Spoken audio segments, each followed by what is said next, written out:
श्रोताओं, मैं सुमना पांडे हिंदी कार्यक्रम में आपका स्वागत करती हूँ। विरासत, धरोहर, ये सब हम मनुष्य को परिभाषित करती हैं। हमारी भाषा, हमारे धर्म, हमारे उत्सव, हम इन चीज़ों से पहचाने जाते हैं।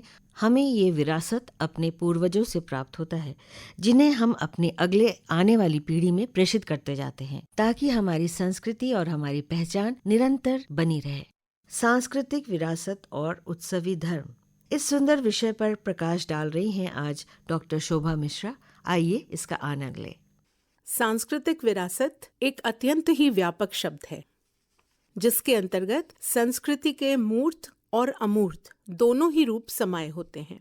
मूर्त रूप से तात्पर्य है ऐतिहासिक इमारतों, साहित्यिक रचनाओं, ललित कलाओं, मूर्तियों, चित्रों से, जबकि अमूर्त से तात्पर्य है हमारी लोक संस्कृति से, जिसमें हमारे लोकगीत, हमारी भाषाएं, परंपराएं, हमारा खान पान, हमारे त्योहार शामिल होते हैं।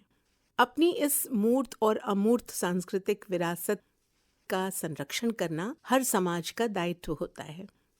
भारतीय समाज और संस्कृति विश्व की सर्वाधिक प्राचीन एवं समृद्ध सभ्यता और संस्कृति मानी जाती है। यहाँ तक कि भारतीय संस्कृति को विश्व की अनेक संस्कृतियों की जननी भी माना गया है। कला, विज्ञान, साहित्य, राजनीति, हर क्षेत्र में हमारी संस्कृति में एक निरंतरता देखने को मिलती है। जहाँ विश्व की अनेक संस्कृतियाँ समय की धारा में बहकर नष्ट हो गईं, वहीं हमारी भारतीय संस्कृति प्राचीन काल से लेकर आज भी अपने परंपरागत अस्तित्व के साथ अजर अमर बनी हुई है। हमारे त्योहार हमारी सांस्कृतिक विरासत का एक अभिन्न अंग हैं। शायद इसीलिए हमारे देश को उत्सवों का देश कहा जाता है। समय समय पर आने वाले ये त्योहार हमारे जीवन में उल्लास का संचार करते हैं। इसीलिए कहा जाता है उत्सव प्रिया अहम, श्रम प्रिया, पद यात्रा देशाटन प्रिया, लोक क्रीड़ा सक्ता वर्धे, अतिथि देवा भारत जनता अहम। अर्थात हम भारत की जनता उत्सव प्रिय,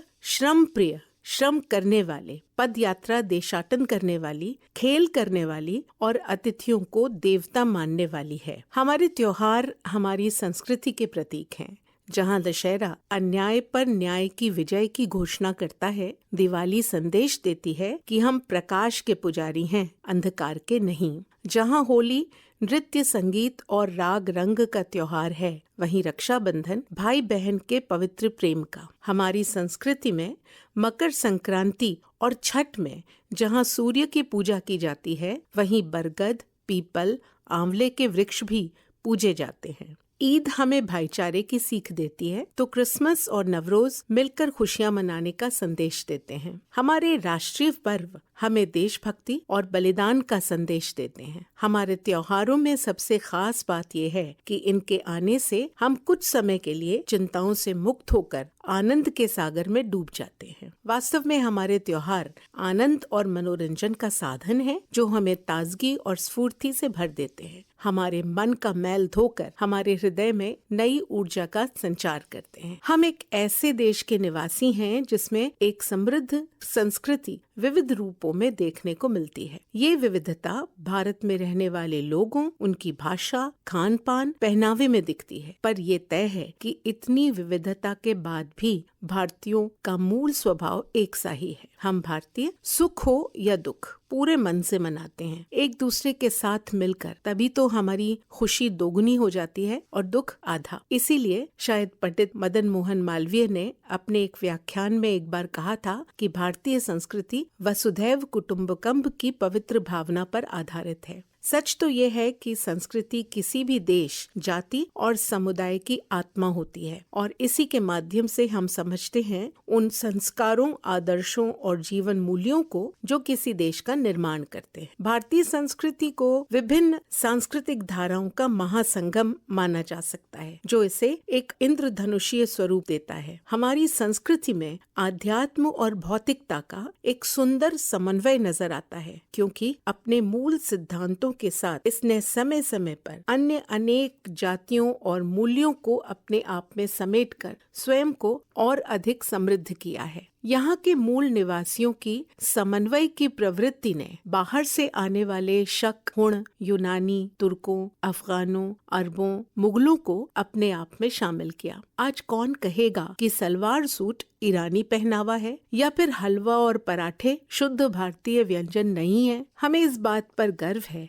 कि हमारी संस्कृति में आज भी हड़प्पा कालीन परंपराएं जीवित हैं, जैसे मातृभूमि की उपासना, वृक्षों, नदियों की उपासना। सच तो ये है कि हमारी संस्कृति प्रकृति मानव सह संबंध पर बल देती है। हमारे उपनिषद भी कहते हैं ईशावास इदम सर्वम, अर्थात जगत के कण कण में ईश्वर व्याप्त है। हम इन्हीं सिद्धांतों पर चलते हैं।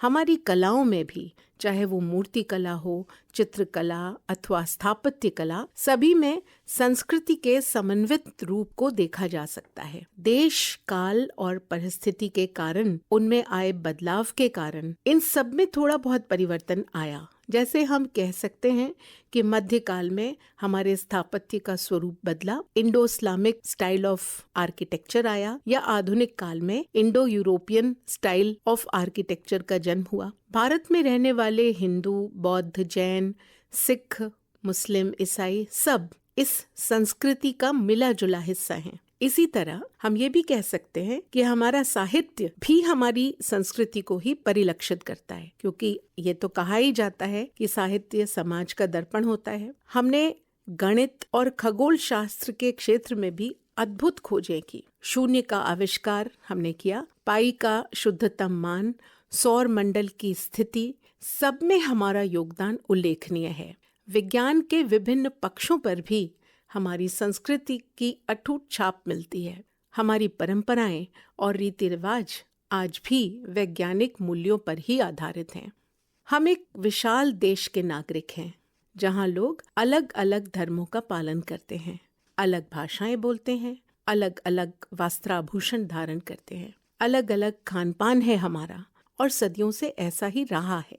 आज आवश्यकता है कि हम अतीत की अपनी सांस्कृतिक धरोहर को सहेजें, उसे संवारें और उसकी मजबूत आधारशिला पर खड़े होकर नए मूल्यों और नई संस्कृति का निर्माण करें, उसे विकसित करें, क्योंकि भारतीय सांस्कृतिक विरासत अजर और अमर है।